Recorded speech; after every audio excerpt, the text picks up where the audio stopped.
Does Ukraine have to start to consider ceding some land to the Russians in order to achieve peace?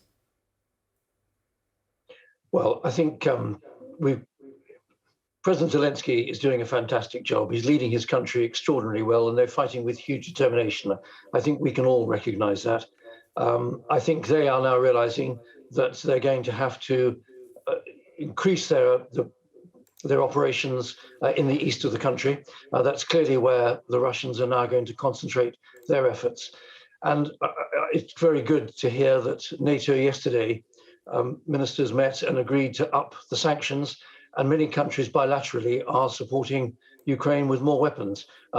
Their fight is our fight, and it's extremely good that the West is staying united and supporting Ukraine in the way that it is. Always has to be give and take, though, doesn't there, in order to try to achieve peace. Do you have a view on the Donetsk region?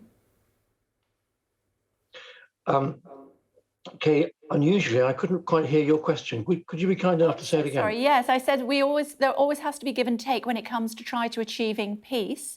And I wondered if you did have a view on the Donetsk region of Ukraine and what should happen to it. Well, this is a difficult one.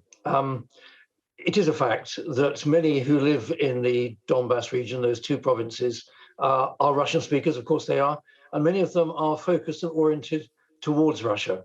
But the fact remains that that territory is Ukrainian. Now, this is the great dilemma that President Zelensky is going to have to wrestle with.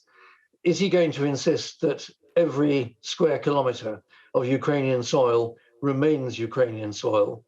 Or is he going to have to accept reality on the ground that Luhansk and Donetsk provinces might become occupied by the Russians and might have to be ceded to Russia? And indeed, there is this very difficult issue of the land corridor that the Russians have almost completed achieving between Crimea through Mariupol into the Donbas region.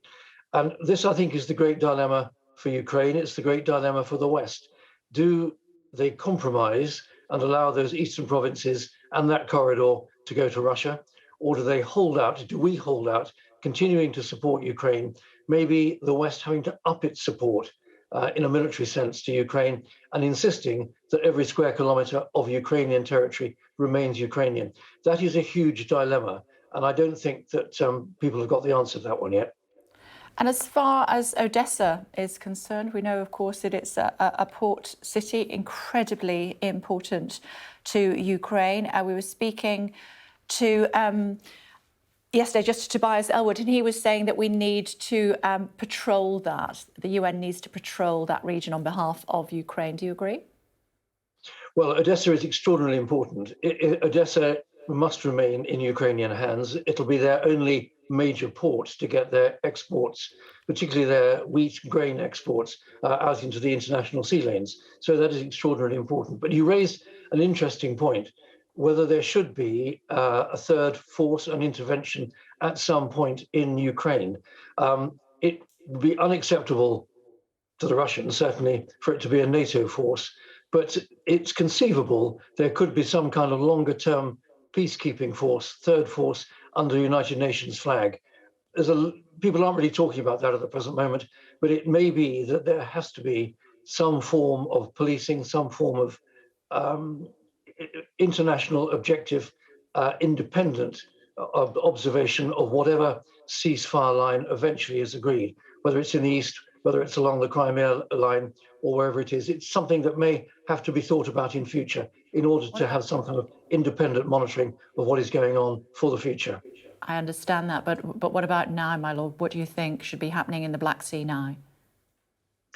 Well, I think the navies of the world could quite reasonably be patrolling offshore and monitoring and at least keeping under observation the Russian Navy. I think there was a lot of talk early on about the Russians having an amphibious force that might come ashore at Odessa. But I think that the likelihood of that is now quite low, as they have seen the poor performance of their troops on the ground. I think they'd be very wary about risking the highly risky concept of an amphibious operation, perhaps coming ashore at Odessa. So I think for the for NATO navies of the world to monitor what the Russians are doing makes a lot of sense. And I'm sure consideration is being given to that. You were very kindly on our programme a couple of weeks ago when you talked about what's happening as far as Putin is concerned, and you said that Russia's actions weren't far off genocide. Where are you today? Well, I think the war crimes are stacking up to the point that it looks like a concerted effort to reduce the Ukrainian population. And that is getting very close to the definition of genocide. And it's absolutely right and proper that all these war crimes are being chronicled, evidence is being gathered. Now, whether or not we'll ever get to a position where Putin or his senior generals, whether there's ever the possibility of putting them in an international court, in an international dock, I don't know. But if you think back, and other people have made this parallel before, to the dark days, the early dark days of the Bosnian Civil War, it seemed inconceivable that Milosevic and Karadzic and Mladic would find their way into court, but they did. And it became perfectly possible to trace what had happened on the ground all the way up to them through this concept of command responsibility, such that they were convicted. I gave evidence twice in The Hague against Serb generals, and it can be done. So it's absolutely right that war crimes are recorded, evidence is gathered, and this is looking to me increasingly like genocide that is plotted from the top.